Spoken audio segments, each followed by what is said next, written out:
আসসালামু আলাইকুম। আজকে আমি আপনাদেরকে দেখাবো একটি পিওনিয়ার অ্যাকাউন্ট কিভাবে তৈরি করতে হয়।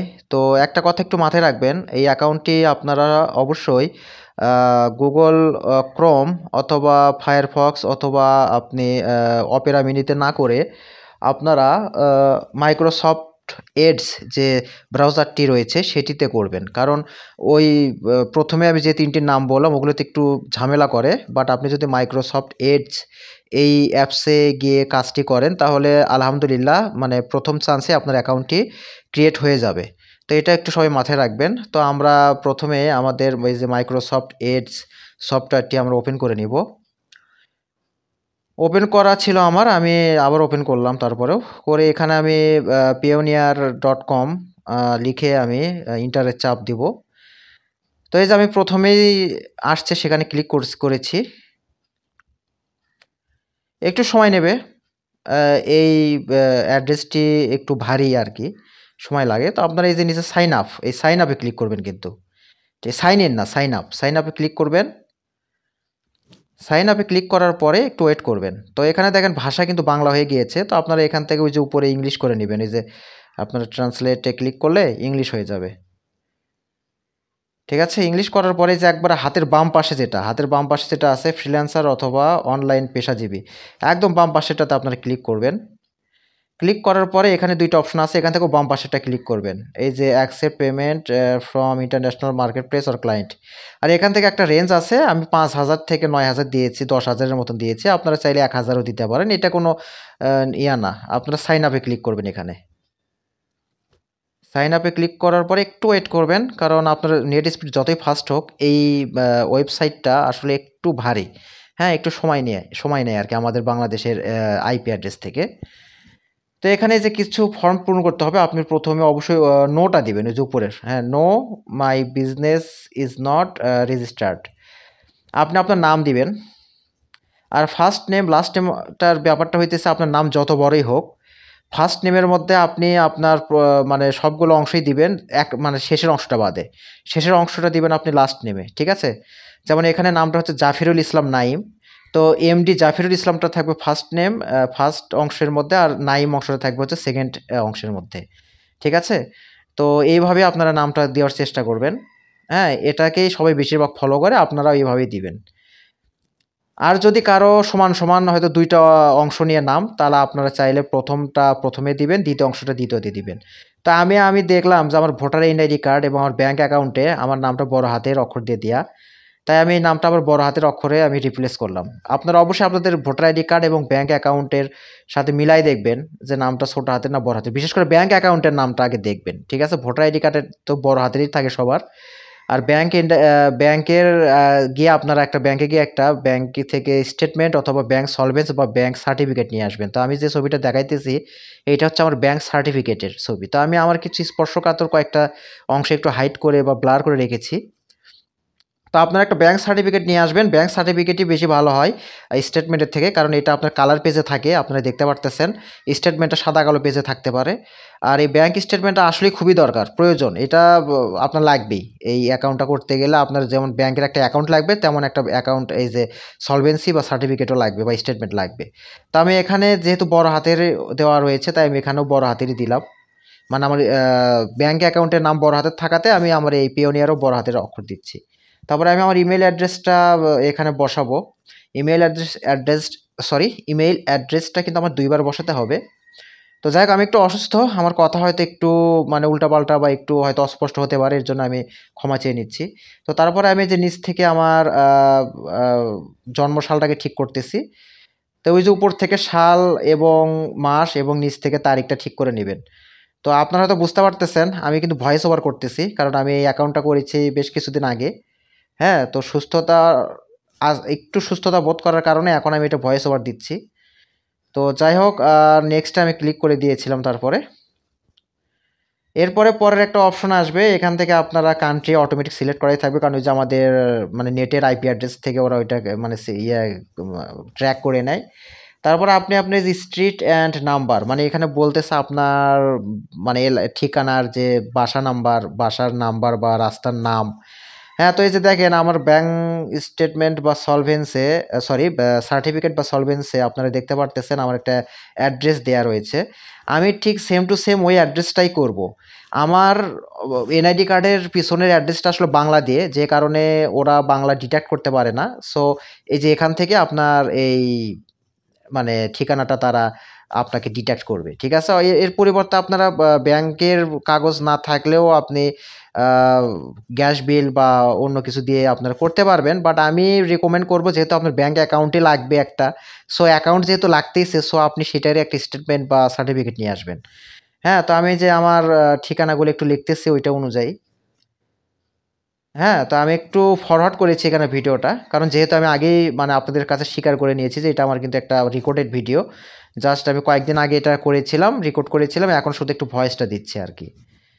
তো আমি এখানে জিপ কোডটা দিব আমার এলাকার। হ্যাঁ, তো যাই হোক, এখানে আমি একটা জিনিস একটু সঠিক করতেছি। কারণ আমার ওই যে ঠিকানা যেটা আপনারা দেখতে পারতেছেন উপরে, আমি উপরেও যেটা দিয়েছি একদম উপরে, সেখানেও কিন্তু আমি আমার ওই পোস্টাল কোডটা দিয়েছি। তো ওই অংশটা আর আমার দরকার নাই। ওইটা আমার মনে হয় কেটে নিলে ভালো হবে। ঠিক আছে? তো আবার এই যে দেখেন মাঝখানেও আবার আমি আমার উপজেলার নামটা দিয়েছি। আর সিটি ও টাউন আমার এখানে গাইবান্ধা, এটা আমার ওই যে স্টেটমেন্ট অনুযায়ী ছিল, তাই আমি গাইবান্ধা দিয়েছি। ঠিক আছে? আপনারা এখানে আপনাদের বিভাগীয় শহর, যেটা বিভাগীয় শহর আসলে রংপুর হয়। তা আমার যেহেতু ওইভাবে উঠে গিয়েছে ব্যাংকে, তাই আমি এইটা এখানে ওইভাবেই দিলাম।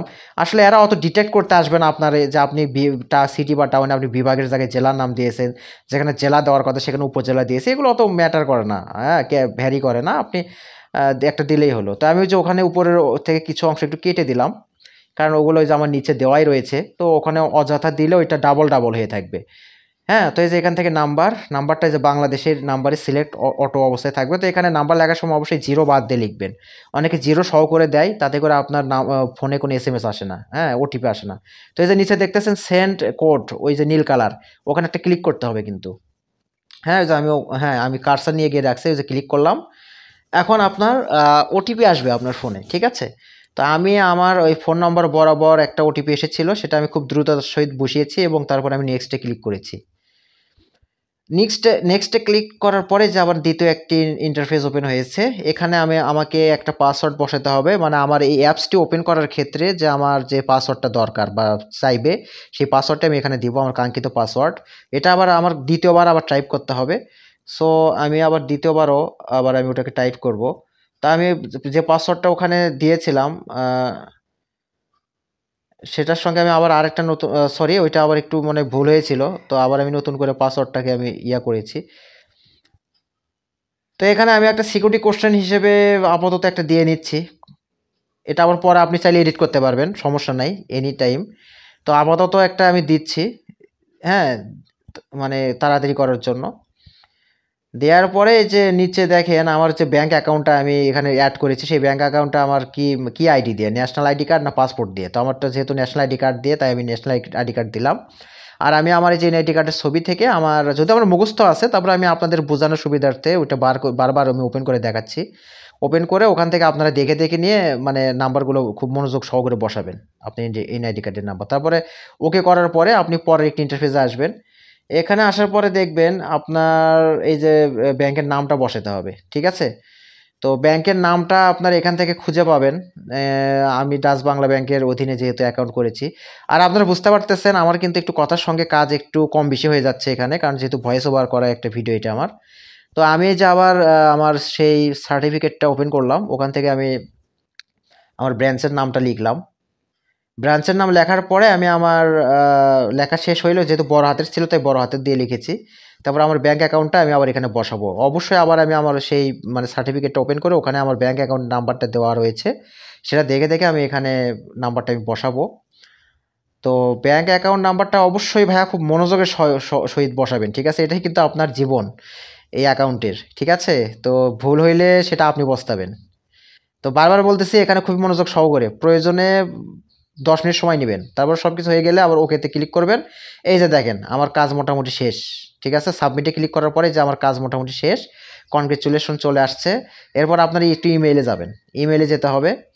ইমেইলে গিয়ে চেক করতে হবে যে আপনার কোনো মেইল আসছে কিনা। তো আমি সরি, আমার একটা অন্য মেইল ওপেন করা ছিল বোধহয়। তো এই যে দেখেন এই যে দেখেন একটা হ্যাঁ আমাকে ইয়ে দিয়েছে আমার মানে মেইল যেটা ছিল এই যে আমার চলে আসছে। তো তারা একটু ৩ দিন পর্যন্ত সময় চেয়েছে কিন্তু আসলে ৩ দিন লাগে না। আপনার সবকিছু ঠিকঠাক থাকলে বা এই যে আমি যেটা বললাম মাইক্রোসফট এডস থেকে যদি করেন তাহলে হয়তোবা আপনার ৫ মিনিট থেকে শুরু করে ১ ঘন্টার মধ্যেই চলে আসে। তো আমার মানে কয়েক মিনিটের মধ্যেই চলে আসছে। তো এরপরে এখন একটা ভেরিফিকেশন দিবে। এই যে দেখেন ভেরিফিকেশনও চলে আসছে তার কিছুক্ষণের মধ্যে। যে ভেরিফিকেশনের ওই যে ওখানে গিয়ে ক্লিক করতে হবে। ক্লিক করলে মানে মেইলের ভেতর গিয়ে ক্লিক করলাম কিন্তু আমি। তারপরে যে দেখেন নতুন করে আবার একটা ইন্টারফেস ওপেন হচ্ছে। এই যে এখানে থ্যাংক ইউ। তার মানে আমার কাজ হয়ে গিয়েছে আলহামদুলিল্লাহ। মোটামুটি আমি ৯০% ডান। এরপরে আমি আবার ওই যে payoneer.com লিখে সার্চ করব, হ্যাঁ? মানে payoneer.com লিখে আমি এন্টারে চাপ দিলাম। আবার নতুন করে মানে মেইন কথা আমি আবার নতুন করে মানে ইন্টারফেসটিতে আমি ঢুকতে চাচ্ছি বা আমার ওই মানে আমার অ্যাকাউন্টে আমি ঢুকতে চাচ্ছি। তো এখানে যে আমি আমার ইমেলটা আবার দিলাম। ইমেলটা আবার দিলাম। দেওয়ার পরে এখানে আমি আমার পাসওয়ার্ডটি বসাবো। পাসওয়ার্ডটি বসানোর পরে আমি সাইন ইনে ক্লিক করব। তো এই ক্ষেত্রে একটা বিষয় মাথায় রাখবেন, সাইন ইন আগে আমি ক্লিক করি। একটু সময় নেবে, এটা একটু মাথায় রাখবেন। এই মানে ওয়েবসাইটটা কিন্তু একটু ভারী। তো এখানে আপনাদের 2 স্টেপ ভেরিফিকেশন চাবে সম্ভবত। এই যে হ্যাঁ, চেয়েছে টার্ন অন করে দিবেন। চাইলে আপনি এখন ওটা স্কিপ করতে পারেন বা নট নাও করতে পারেন। তবে খুব ভালো হয় আপনারা সাথে, সাথে এটা টার্ন অন করলে এটা সবথেকে বেটার হয়। ঠিক আছে? তো আমি করে দিয়েছি। এরপর সিকিউরিটি কোড আসবে, আপনারা কোডটি বসাবেন। কোডটি বসানো হয়ে গেলে আপনারা কোডগুলো কিন্তু অবশ্যই মনোযোগের সহিত বসাবেন, কোনো ভুল করা যাবে না। আর আসার সাথে, সাথে একটু তাড়াতাড়ি বসাবেন। ঠিক আছে? বেশি দেরি করলে কিন্তু আবার ঝামেলা হয়। তো আমি কোডগুলো বসালাম। বসানোর পরে আমি সাবমিটে ক্লিক করব। তো আমি সাবমিটে ক্লিক করেছি। এই যে একটা ইম্পর্টেন্ট জিনিস এখানে মাথায় রাখবেন, এখানে কিন্তু 2 স্টেপ ভেরিফিকেশন অন করলে এরকম একটা অটোমেটিক আপনাকে কয়েকটা অক্ষর দিবে। মানে এটা একটা আপনার জন্য একটা নতুন পাসওয়ার্ড। এটাকে আপনার স্ক্রিনশট দিয়ে রেখে দিবেন। ঠিক আছে? কারণ এটা হয়েছে কি যখন আপনার অ্যাকাউন্ট যদি ভবিষ্যতে কোনো কারণে সমস্যা হয় বা লগইন করতে প্রবলেম হয়, এই জিনিসটা এই যে অক্ষরটা দেখতেছেন এইটা ক্লিক করেই তখন আপনি এটার মাধ্যমে আপনি ওটাকে ঠিক করতে পারবেন। তো এটা আমি স্ক্রিনশট দিয়ে নিলাম। আপনারা অবশ্যই এটার স্ক্রিনশট নিয়ে রাখবেন। ঠিক আছে? এটা কিন্তু আপনাকে ভবিষ্যতে অনেক কাজে দিবে। এটা স্ক্রিনশট দিয়ে নিয়ে আপনারা আপনাদের খুব বা খাতায় ডায়েরিতে লিখেও রাখবেন। স্ক্রিনশট দিয়ে রাখবেন আবার খাতা বা ডায়েরিতে আপনারা লিখেও রাখবেন এটা। এটা খুবই প্রয়োজনীয় একটা জিনিস। তো আমি স্ক্রিনশট দেওয়া হয়ে গেলে এই যে নিচে ওকেতে ক্লিক করব। একটু সময় লাগবে। ওকেতে ক্লিক করলাম। ওই যে বরাবরের মতন একটু লোড হতে সময় নিচ্ছে। অ্যাকাউন্টের কাজ মোটামুটি হয়ে গিয়েছে। একটু কাজ বাকি আছে। এই যে এখানে আপডেট নাওতে আমি ক্লিক করলাম এই যে পাশ থেকে। এই যে এখন আবার সিকিউরিটি কোশ্চেনগুলো আবার নতুন করে দেখাবে। কারণ আমি যেহেতু 2 স্টেপ ভেরিফিকেশন অন করে ফেলেছি। আবার একটা সুযোগ দিচ্ছে আমাকে। তো আমি আবার এই যে কিছুক্ষণ আগে প্রথমে যে সিকিউরিটিটা করেছিলাম সেটারও কিন্তু স্ক্রিনশট নিয়ে রেখেছিলাম। মানে প্রথমে যে একটা চাইলো আমার কাছে সিকিউরিটি কোশ্চেন এই যে, তো সেটা আমি আবার একটু ওপেন করে দেখলাম যে ওখানে কি দিয়েছিলাম। তো সেটাই দিলাম এখানে। তো এটা এডিট করা যায়, সমস্যা নাই। আমি আগে নিচেরগুলো আগে লিখি। তো ওগুলো আপনারা আপনাদের মতন দিয়েন আর এটারও কিন্তু স্ক্রিনশট দিয়ে রাখবেন। তো এটা আমি আর অত বিস্তারিত দেখালাম না, একটু টেনে দেখাইতেছি ভিডিওটা। আপনারা আপনাদের সুবিধা মতন প্রশ্নগুলো সেট করে তার উত্তরগুলো নিজেরাই সেট করে নেবেন নিচে। এই পুরোটারও আপনার স্ক্রিনশট দিয়ে রাখবেন অথবা পাশাপাশি ডায়েরিতেও লিখে রাখবেন এটাও। এইটার স্ক্রিনশটও কিন্তু আপনাদের ভবিষ্যতে কাজে লাগবে। ঠিক আছে? এই যে আবার এই যে আমার কোড যাবে আবার আমার সিম নাম্বারে। আমি কোডটি বসালাম এবং সাবমিটে ক্লিক করলাম। আলহামদুলিল্লাহ আপাতত আমার কাজ মানে মোটামুটি শেষ, ডান। এবার আমি ডানে ক্লিক করলাম। এখন আমার কাজ মোটামুটি 90%-এর উপর শেষ হয়ে গিয়েছে। সামান্য কিছু কাজ বাকি আছে। তার জন্য আমরা লেটস গোতে ক্লিক করব। আসলে আপেক্ষিকভাবে আমার কাজ হয়ে গিয়েছে, বুঝছেন? এখন তেমন কিছু নাই। আমি এখন থেকেই চাইলে লেনদেন করতে পারবো। বাট একটা বিষয় একটু মানে ফাড়া রয়েছে, সেটা হচ্ছে কি কিছুক্ষণের মধ্যে আচ্ছা আমার কিছু ট্যাব ওপেন করা ছিল, সেগুলোকে আবার আমি এক এক করে কেটে দিচ্ছি। তো আমি কয়েকটি কথা বলবো ইম্পর্টেন্ট, আপনারা একটু আমার কথাগুলো একটু মনোযোগ দিয়ে শোনেন এখন। সেটা হচ্ছে যে আমার অ্যাকাউন্ট কিন্তু হয়ে গিয়েছে, হ্যাঁ অ্যাপ্রুভ হয়ে গিয়েছে অ্যাকাউন্ট। বাট হয়তো 5 মিনিট থেকে শুরু করে পরবর্তী 3 দিনের মধ্যে বা হয়তো 1 দিনের মধ্যেই আমার কাছ থেকে তারা এনআইডি কার্ডের ছবি সামনের সাইড এবং পিছনের সাইড তারা আমার কাছ থেকে ছবির একটা চাবে। ঠিক আছে? মানে ছবি চাবে আর কি এনআইডি কার্ডের। তো যাই হোক আমি আবার এই যে মেইলে ঢুকেছিলাম। আপনারা এই যে মেইলে গিয়ে দেখবেন যে কোনো ইম্পর্টেন্ট কথা টথা আছে কি না। হ্যাঁ, তো এই যে ওরা আমার দেখেন লেখাচ্ছে যে অ্যাপ্রুভ করে ফেলেছে ওরা আমার অ্যাকাউন্টটায়, যে কথাটা আমি বলতেছিলাম আমার অ্যাকাউন্ট কিন্তু অ্যাপ্রুভ হয়ে গিয়েছে। তো এখানে তেমন ইম্পর্টেন্ট কিছু নাই, বাট আপনারা চাইলে এই অংশটাকেও চাইলে আপনার স্ক্রিনশট দিয়ে রাখতে পারেন। তো আমি লাগে না, বাট আমি এমনি দিয়ে রাখলাম আর কি। হ্যাঁ, মানে আপনাদের বোঝার সুবিধার্থে। তো দরকার নাই, বাট আমি এমনি দিলাম। এই যে দেখেন ভেরিফিকেশন, টু স্টেপ ভেরিফিকেশন, সেগুলো সব কিছু এখানে ওরা আবার নতুন করে আমাকে দেখাচ্ছে কোন নাম্বার দিয়ে আমি করেছি। তো এগুলো একটু মাঝে মধ্যে চেক করবেন, ঠিক আছে? তো এখন আমি যেটা বলতে চাচ্ছিলাম সে কথাটা আমি শেষ করি। সেটা হচ্ছে যে আপনার এই যে কাজ কিন্তু আমার হয়ে গিয়েছে। এখন আপনার এনআইডি কার্ডের ছবিটা আপনাকে মোবাইলে তুলে সাবমিট করতে হবে। ফ্রন্ট পেজ এবং ব্যাক সাইড যেটা আর কি এনআইডি কার্ডের, ওইটা সাবমিট করলে ওইটাও আপনার সম্ভবত আপনারা যদি মানে স্মার্ট এনআইডি কার্ড দেন তাহলে সাথে সাথে, এবং ক্লিয়ার ছবি যদি দেন আপনার সাথে সাথেই একদিনের মধ্যে ওইটা অ্যাপ্রুভ হয়ে যাবে। আর যদি স্মার্ট এনআইডি কার্ড না হয়, যদি অ্যানালগটা হয়, তাহলে সেক্ষেত্রে আপনার হয়তো দু একবার হয়তো আপনি রিজেক্ট খেতে পারেন, বাট দিতেই থাকবেন, হয়তো দেখা গেল কোনো একটা সময় অ্যাকসেপ্ট করে ফেলে। তবে স্মার্ট এনআইডি কার্ড হলে মোটামুটি আমি গ্যারান্টি দিয়ে বলতে পারি আপনার হয়তো বা প্রথম সাবমিশনে হয়তো বা আপনার ওটা মানে অ্যাপ্রুভ হইতে পারে। আমার হ্যাঁ, আমার এইটার ক্ষেত্রে বা আমি এর আগেও কয়েকজনের দেখেছি তাদের ক্ষেত্রে প্রথমবারই সাবমিশন হয়ে গিয়েছে। তো যাই হোক, আমি ওই ভিডিওটাও আমি দেখবো ইনশাল্লাহ করা যায় কিনা, ইচ্ছা আছে করার। তো তো যাই হোক, এই যে ইন্টারফেসগুলো আমি এমনিতেই ব্রাউজ করতেছি, তো এগুলো নিয়ে আমি আবার বিস্তারিত একটা ভিডিও করব ইনশাল্লাহ। ততদিন সবাই আমার সঙ্গেই থাকেন, আমার চ্যানেলটাকে একটু সাবস্ক্রাইব করে পাশে থাকবেন। আর অতি শীঘ্রই ইন্টারফেসগুলোর পরিচিতি নিয়ে আমি একটা ভিডিও তৈরি করবো ইনশাল্লাহ। ভালো থাকেন ততদিন সবাই।